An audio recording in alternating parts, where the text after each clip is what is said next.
Good morning students. Last class में हमने Pythagoras trick के बारे में अध्ययन किया था। आज हम उससे आगे अध्ययन करेंगे, तो चलिए शुरू करते हैं। हमने पाइथागोरस ट्रिक के बारे में सीखा था कि पाइथागोरस ट्रिक तीन संख्याओं का एक ऐसा समूह है जिसमें सबसे बड़ी संख्या का वर्ग शेष दोनों संख्याओं के वर्गों के योग के बराबर होता है। कैसे? जैसे हम मान लेते हैं कोई संख्याएं, ये तीन संख्याओं का एक समूह है, तो पाइथागोरस तीन संख्याओं के समूह में सबसे बड़ी संख्या, तो इसमें सबसे बड़ी संख्या कौन सी है? 5। तो सबसे बड़ी संख्या का वर्ग शेष दोनों संख्याएं, बाकी कौन सी बच गई? 3 और 4 के वर्गों के योग के बराबर होता है।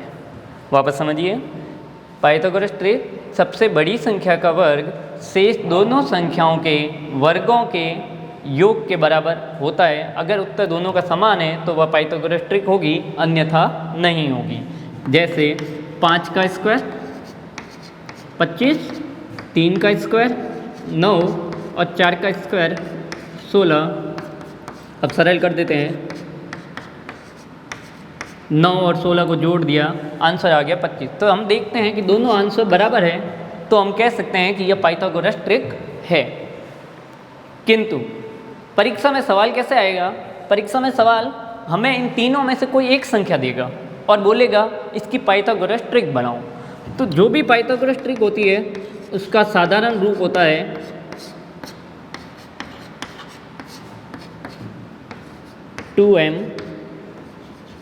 m² - 1 और तीसरी होती है m² + 1। यदि कोई पाइथागोरस ट्रिक है तो वो इन तीन रूपों में होगी। कैसे? हम एक उदाहरण से इसी कोई उदाहरण ले लेते हैं और समझते हैं। जैसे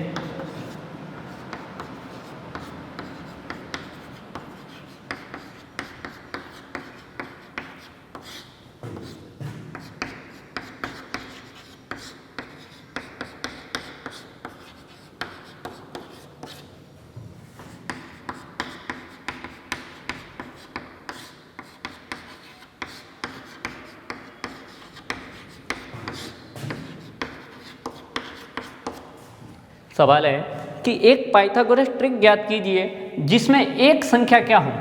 4। हमें सिर्फ एक संख्या दी है और बोला है कि हमें एक पाइथागोरस ट्रिक ज्ञात करनी है। तो हमने सीखा इसका साधारण रूप क्या होता है? 2m, एक संख्या, दूसरी संख्या m² - 1 और तीसरी संख्या m² + 1। तो ये जो 4 दिया हुआ है इसे हम इन तीनों में से किसी भी एक से मानेंगे और बाकी वाली दोनों संख्याएं ज्ञात करेंगे। तो हम देखते हैं यह 4 एक सम संख्या है, तो जब भी सम संख्या हो हमेशा इस संख्या को ही मानना चाहिए, जिससे हमारा सवाल आसानी से हल हो जाएगा। तो शुरुआत करते हैं यहाँ से। माना 2m = 4। सम संख्या होती है हमेशा 2m को मानना, जिससे हमारा उत्तर जल्दी से आ जाएगा।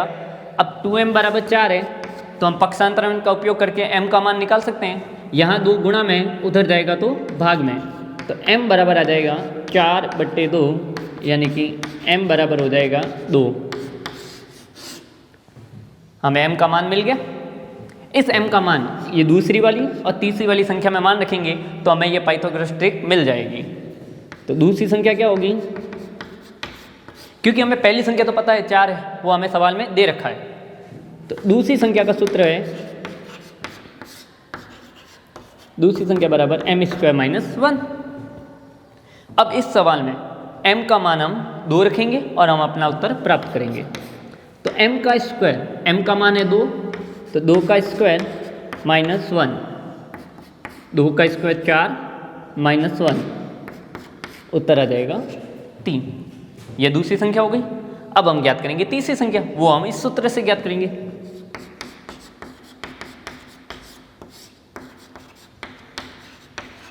तीसरी संख्या होती है m² + 1। वही तरीका, m का मान रखेंगे और m का मान 2 है, तो 2 का स्क्वायर + 1। अब 2 का स्क्वायर 4 + 1, उत्तर आ जाएगा 5। तो हम देख लेंगे, अतः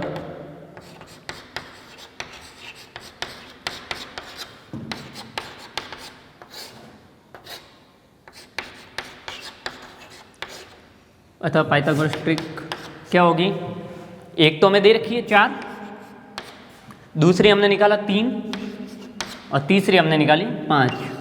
तो पाइथागोरस ट्रिक क्या होगी, 4, 3 और 5। एक और उदाहरण देते हैं।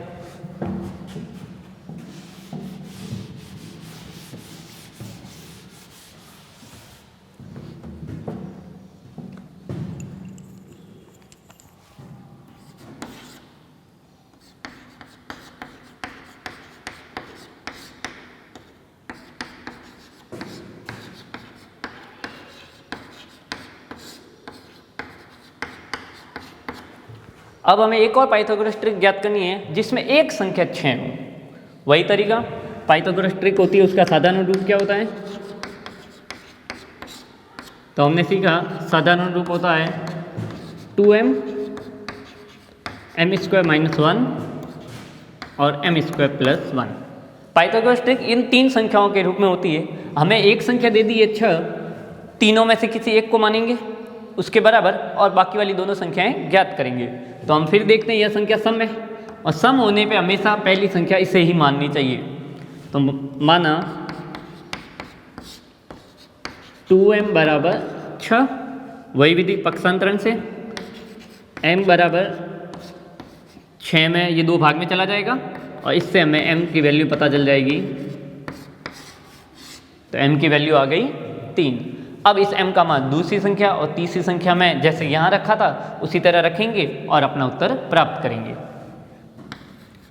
तो दूसरी संख्या के लिए दूसरी संख्या होती है m² -1।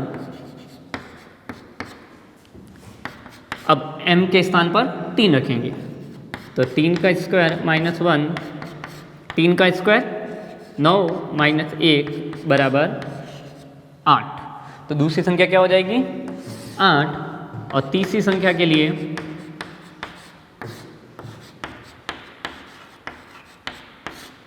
सूत्र हमने पढ़ा है m² +1 और अब इसमें m की वैल्यू रखेंगे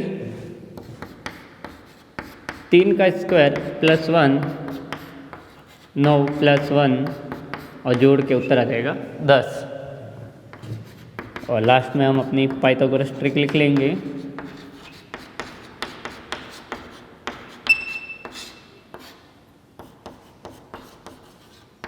पाइथागोरस ट्रिक पहली संख्या तो जो दे रखी है, दूसरी संख्या हमने जो निकाली है और तीसरी संख्या भी जो हमने निकाली है। तो हम कह सकते हैं इस सवाल की पाइथागोरस ट्रिक होगी 6, 8 और 10। आगे बढ़ते हैं अगले टॉपिक की तरफ।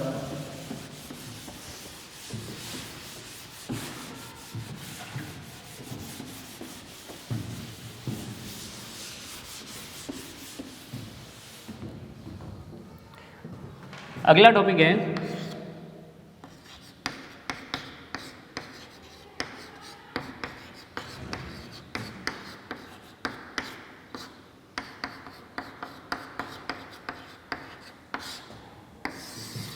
वर्ग के विशेष पदरूप। कुछ संख्याएं होती है जिनके वर्ग हम आसानी से निकाल सकते हैं। जैसे इसमें पहली ट्रिक है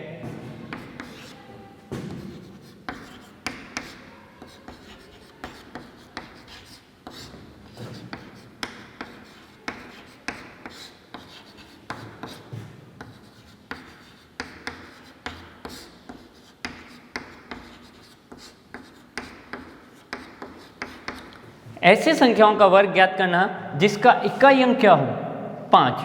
उदाहरण के लिए 15, 25, 35, 45, 75, 125 वे सभी संख्याएं जिनका इकाई अंक क्या होगा 5। उन संख्याओं का हमें अगर वर्ग निकालना हो तो आसानी से निकाल सकते हैं। जैसे यदि हम बात करें 35 का वर्ग निकालना है तो इसका वर्ग आसानी से निकाल सकते हैं। तो इसका वर्ग होगा 1225। कैसे आया समझते हैं। यदि किसी संख्या का इकाई अंक 5 हो और हमें उसका वर्ग निकालना हो तो लास्ट में अंत में 25 लिख लीजिए, पीछे 25 आएगा और इसके अतिरिक्त कौन सी संख्या बच गई 3 शेष रहा, उस संख्या को अगली संख्या से गुणा करना है। 3 बच गया उसको गुणा करेंगे अगली संख्या से, अर्थात 3 के बाद क्या आता है 4। तो 4 का 3 से गुणा किया, उत्तर आया 12, वो इसके आगे लिख लेंगे, यही हमारा इसका वर्ग हो जाएगा। एक और उदाहरण लेते हैं, जैसे 85 का वर्ग याद करना है, तो वही तरीका, इकाई अंक क्या है 5 है, तो अंत में 25 आएगा। अब देखिए 5 के अतिरिक्त कौन सी संख्या बच गई, 8, तो इस 8 को गुणा किससे करेंगे, 8 को गुणा करेंगे अगली संख्या से, तो 8 के बाद आता है 9 और इसका हम गुणा करेंगे तो उत्तर आया 72, वह इसके आगे लिख लेंगे। तो हम कह सकते हैं 85 का वर्ग 7225 होगा। एक अंतिम उदाहरण एक और देख लेते हैं, जैसे 125 का वर्ग निकालना है, तो देखिए इकाई अंक 5 है, तो अंत में क्या आएगा 25, और 5 के अतिरिक्त क्या बच गया, 12 बच गया इस बार, तो 12 को गुणा करेंगे 12 की अगली संख्या 13, और इन दोनों का आपस में गुणा कर लेंगे तो उत्तर आ गया 156, वो इसके आगे लिख लेंगे।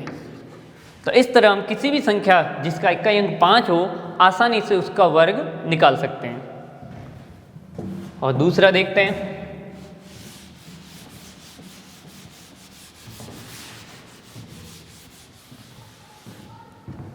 दूसरा प्रतिरूप है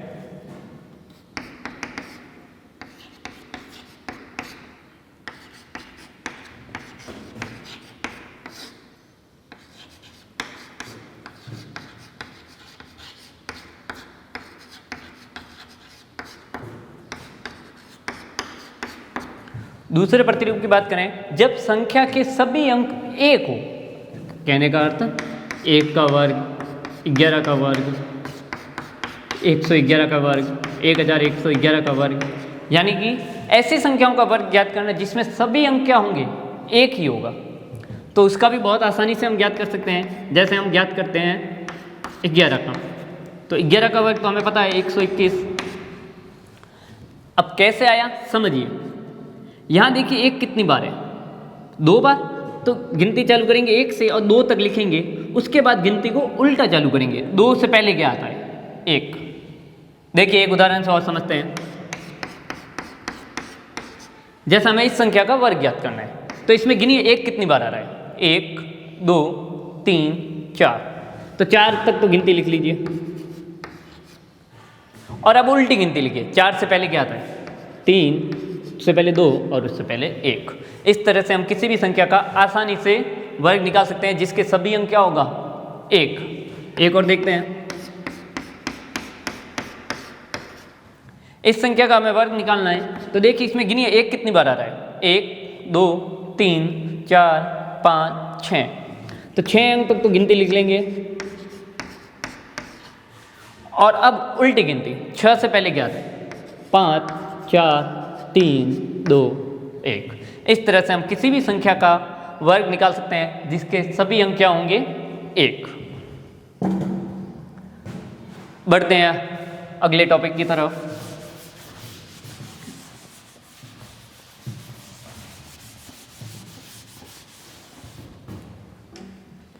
अगला हमारा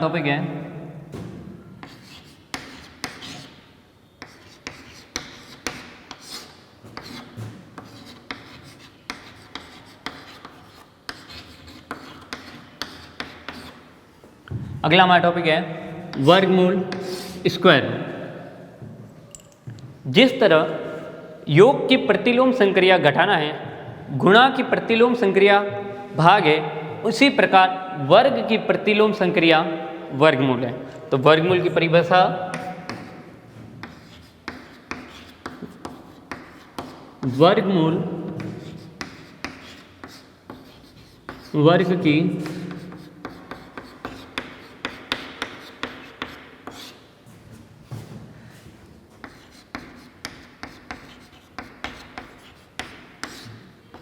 प्रतिलोम संक्रिया है। वर्गमूल वर्ग की प्रतिलोम संक्रिया है। कैसे? जैसे 5 का वर्ग क्या होता है? 5 का वर्ग 25 होता है। तो हम कह सकते हैं तो 25 का वर्गमूल होगा 5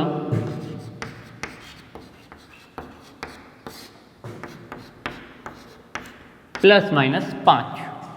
ध्यान रखिए +-5 क्यों आया, क्योंकि किसी भी पूर्ण संख्या का वर्ग दो चिन्ह धनात्मक भी और ऋणात्मक भी। कैसे, देखिए 5 को 5 से गुणा करते हैं तो भी 25 मिलता है, और यदि हम ऋणात्मक संख्या लें -5 को -5 से गुणा करें तो देखिए माइनस का माइनस से गुणा करने पर वह प्लस में बदल जाती है और 5 और 5 25 हो जाता है। तो किसी भी संख्या का वर्गमूल धनात्मक और ऋणात्मक दोनों होते हैं, किंतु इस अध्याय में हम केवल धनात्मक संख्याओं का ही अध्ययन करेंगे। अर्थात यदि हम 25 के वर्गमूल की बात करेंगे तो हम उसे सिर्फ 5 लिखेंगे, -5 नहीं लिखेंगे। अभी हम सिर्फ केवल धनात्मक चिन्ह का ही प्रयोग करेंगे, और वर्गमूल का चिन्ह या जिसे हम स्क्वायर रूट कहते हैं वो इस तरह से होता है। अब हम सीखते हैं वर्गमूल ज्ञात कैसे करते हैं।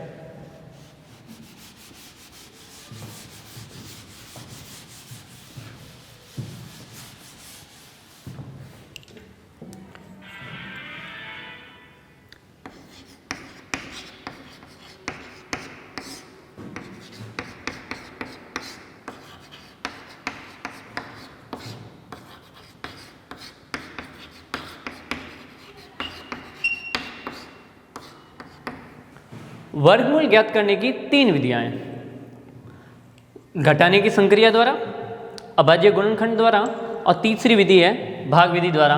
हम तीनों विधि का एक एक करके अध्ययन करते हैं। तो हमारी पहली विधि है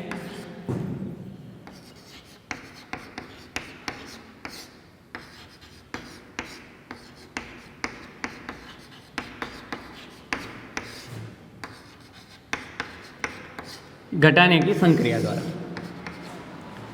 वर्गमूल ज्ञात करने की 3 विधियां, जिसमें से पहली विधि है घटाने की संक्रिया की विधि द्वारा। इस विधि में क्या करते हैं, दी गई संख्या में से 1 से प्रारंभ करके क्रमागत विषम संख्याओं को घटाया जाता है। तो ध्यान रखिए इस विधि में क्या होता है, दी गई संख्या में से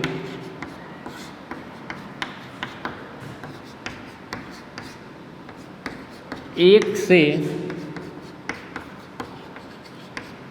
प्रारंभ करके क्रमागत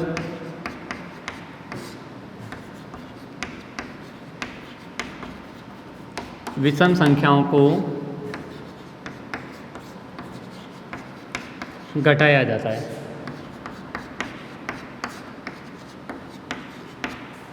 ध्यान देना, दी गई संख्या में से 1 से प्रारंभ करके क्रमागत का अर्थ होता है लगातार, और विषम संख्याएं जो 2 से विभाजित नहीं होती, 1, 3, 5, 7, इस तरह से उन संख्याओं को घटाया जाता है। और जब हमें घटाने के बाद शेषफल 0 प्राप्त होता है तो हमारा उत्तर आ जाता है। कैसे, जैसे हम एक उदाहरण लेते हैं और हमें 25 का वर्गमूल ज्ञात करना है। हमें 25 का वर्गमूल ज्ञात करना है तो सबसे पहले 25 में से 1 घटाएंगे, आंसर आ गया 24। अब ये जो अपना उत्तर है इसमें से घटाएंगे अगली विषम संख्या, तो 1 के बाद क्या आता है, 3। तो 24 में से 3 घटाएंगे, फिर ये संख्या वापस लिखेंगे और इस बार घटाएंगे 3 के बाद अगली विषम संख्या, 4 नहीं होगी 5।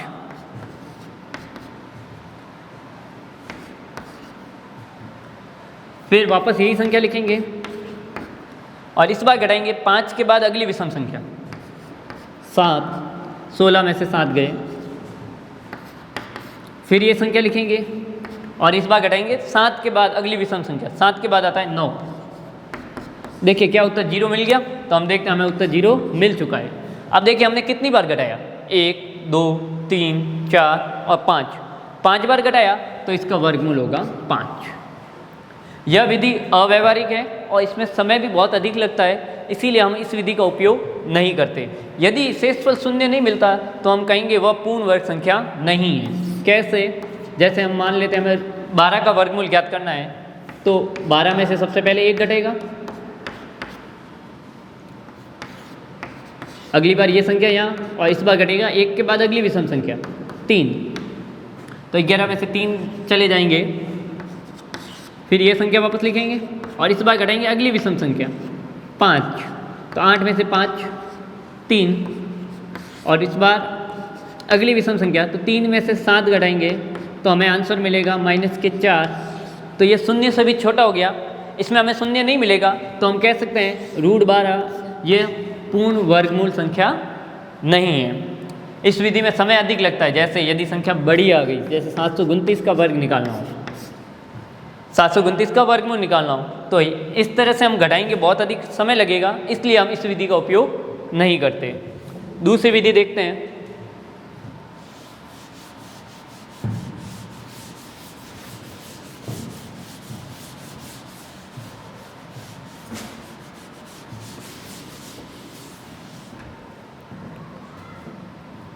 दूसरी विधि है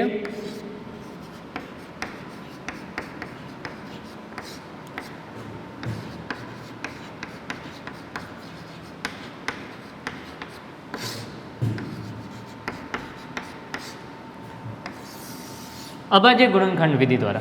इस विधि में हम दी गई संख्या के अभाज्य गुणनखंड करते हैं और उसकी सहायता से वर्गमूल ज्ञात करते हैं। उदाहरण के लिए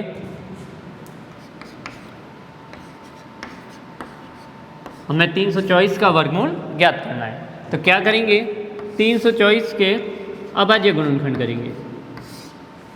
तो दी गई संख्या सम है, तो हम आगे 2 लिख लेंगे और इसके संख्या में 2 का भाग करेंगे। 324 में 2 का भाग देंगे तो हमें उत्तर मिलेगा 162। यह संख्या भी सम है, तो फिर 2 का भाग दे देंगे और हमें लास्ट आंसर मिलेगा 81। अब यह संख्या सम नहीं है, तो इसमें 2 का भाग नहीं जाएगा। 3 का भाग चेक करते हैं, तो 8 और 1 9, 9 3 से विभाजित है, तो ये 3 का भाग चला जाएगा, तो इसमें 3 का भाग देते हैं। यह भी 3 से विभाजित है, यह भी 3 से विभाजित है। इस तरह से हम अभाज्य गुणनखंड कर लेंगे और सारी संख्याओं को लिख लेंगे।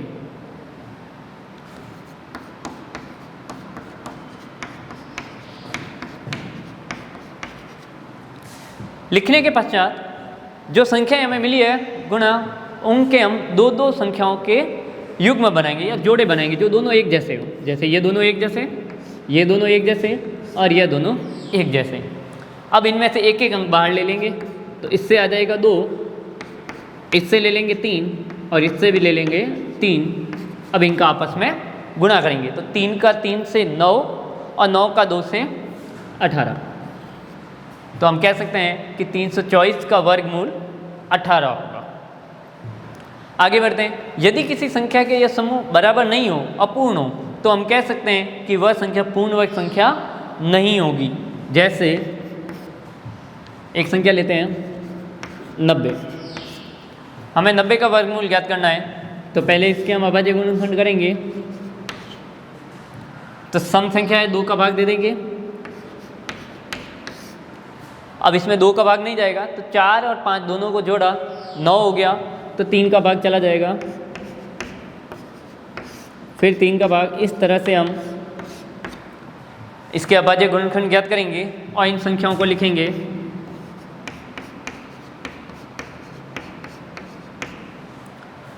तो हम देखते हैं कि इसके अंदर यह तो जोड़ा बन गया, लेकिन 2 और 5 इनका जोड़ा नहीं बना, तो हम कह सकते हैं यह दोनों संख्याएं पूर्ण वर्ग संख्याएं नहीं हैं।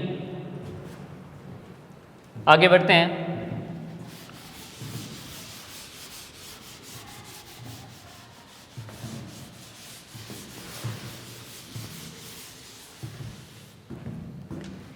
इससे संबंधित हम कुछ एक सवाल लेते हैं और देखते हैं।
देखिए सवाल कहता है कि 320 एक पूर्ण वर्ग संख्या नहीं है, इसे कौन सी संख्या से गुणा करें जिससे यह पूर्ण वर्ग संख्या बन जाए। हमें पता है यह एक पूर्ण वर्ग संख्या नहीं है, हमें इस संख्या को किसी अन्य संख्या से गुणा करके पूर्ण वर्ग संख्या बनानी है। तो सबसे पहले हम इसके गुणनखंड करेंगे, अभाज्य गुणनखंड। तो 320 यह सम संख्या है, वही तरीका 2 का भाग चला जाएगा, अभी भी सम संख्या है।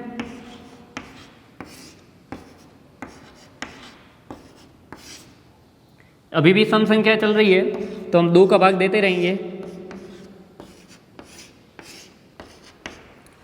अब 5 में 2 का भाग नहीं जा रहा, 3 का भी नहीं जा रहा, 5 में 5 का ही भाग जाएगा। इस तरह से पहले हम उस संख्या के अभाज्य गुणनखंड करेंगे।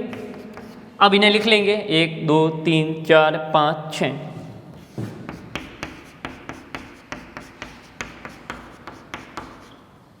और लास्ट में 5। सभी गुणनखंडों को लिख लिया। अब वही तरीका 2 के जोड़े बनाओ, यहाँ भी बन गया, इधर बन गया, ये भी बन गया। तो देखिए यहाँ 5 का जोड़ा नहीं बना, तो यदि हम इसको 5 से गुणा करें तो यहाँ भी 5 का जोड़ा बन जाएगा।